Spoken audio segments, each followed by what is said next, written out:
സാധാരണഗതിയിൽ വിമർശകർ എത്രയോ തവണ ചോദിക്കുന്ന ഇത് നമ്മൾ കണ്ടിട്ടുണ്ട്. ഇത് ഏത് യുദ്ധത്തിൽ ഇറങ്ങിയതാണ്, ഏത് യുദ്ധ സന്ദർഭത്തിലാണ്? ഈ ആയത്ത് നിങ്ങൾ പറയുന്നു ശരി, യുദ്ധ സന്ദർഭത്തിൽ. ഏത് യുദ്ധമാണ് എന്ന് ചോദിക്കുമ്പോൾ പ്രത്യേകിച്ചൊരു യുദ്ധത്തിന്റെ പേര് പറയാനില്ല.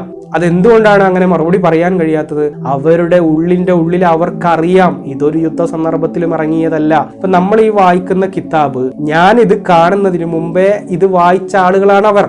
സ്വാഭാവികമായിട്ടും അവർക്ക് ഇതിൽ യഥാർത്ഥ ഹക്ക് എന്താണ്, ഇത് യഥാർത്ഥ വസ്തുത എന്താണെന്ന് അവരുടെ മനസാക്ഷി അവരോട് പറയുന്നുണ്ടാകും. പക്ഷെ അതിനെ മറച്ചു വെച്ചുകൊണ്ട് എങ്ങനെയെങ്കിലും ഇതിനെ പ്രൊട്ടക്ട് ചെയ്യണമല്ലോ എന്ന് വിചാരിച്ചിട്ട് അവർ ആ ഹക്കിനെ മൂടി വെച്ചുകൊണ്ട് മറ്റൊന്ന് പ്രസംഗിക്കുക മാത്രമാണ് ചെയ്യുന്നത്. എന്നാൽ അതിന്റെ പുറകെ പോയി വിശ്വാസികൾ ആരും തന്നെ അത് ക്വസ്റ്റ്യൻ ചെയ്ത് അതിന്റെ ഹക്ക് അറിയാനായിട്ട് ശ്രമിക്കുകയോ അങ്ങനെയും ഇല്ല. കാരണം ചിന്തകൾക്ക് പരിമിതികളുണ്ട്. വിശ്വാസികളോട് ഇത്തരം ഇസ്ലാമിസ്റ്റുകളായിട്ടുള്ള ആളുകൾ പറയുന്നത്, നിങ്ങൾ ചിന്തിക്കുന്ന നിങ്ങളുടെ ചിന്തകൾക്ക് പരിമിതിയുണ്ട്, നിങ്ങൾ ആ പരിമിതികൾക്കുള്ളിൽ നിന്നാണ് ചിന്തിക്കേണ്ടത്. എന്ത് ചിന്തിക്കണമെന്നും എന്ത് ചിന്തിക്കണ്ട എന്നും അള്ളാഹു പഠിപ്പിച്ചിട്ടുണ്ട്. അതുകൊണ്ട് ആ ചിന്തകളെ നിങ്ങൾ ശരിയാക്കുക. ചോദ്യം തന്നെ ശരിയല്ല എന്ന് പറയുന്ന മൗലവിയുടെ വീഡിയോ നമ്മൾ കണ്ടിട്ടില്ലേ? ഒരു സഹോദരി ഒരു ചോദ്യം ചോദിക്കും, ആ ചോദ്യം തന്നെ പ്രശ്നമാണ്, ആ ചോദ്യം തന്നെ ശരിയല്ല, അത് റബ്ബിനെ ധിക്കരിക്കുന്ന ചോദ്യമാണ്. അത്തരം ചോദ്യങ്ങളെ ഉണ്ടാകാൻ പാടില്ല എന്ന് പറയുന്നോടത്ത് എവിടെയാണ് നമുക്കിതിന്റെ യഥാർത്ഥ ഹക്ക് എന്താന്ന് അറിയാൻ കഴിയുക? അപ്പൊ പിന്നെ അവിടെയുള്ള ഏക വഴി എന്ന് പറയുന്നത് നമ്മൾ സ്വയം പഠിക്കാനും മനസ്സിലാക്കാനും ശ്രമിക്കുക എന്നുള്ളത് മാത്രമേ ഉള്ളൂ.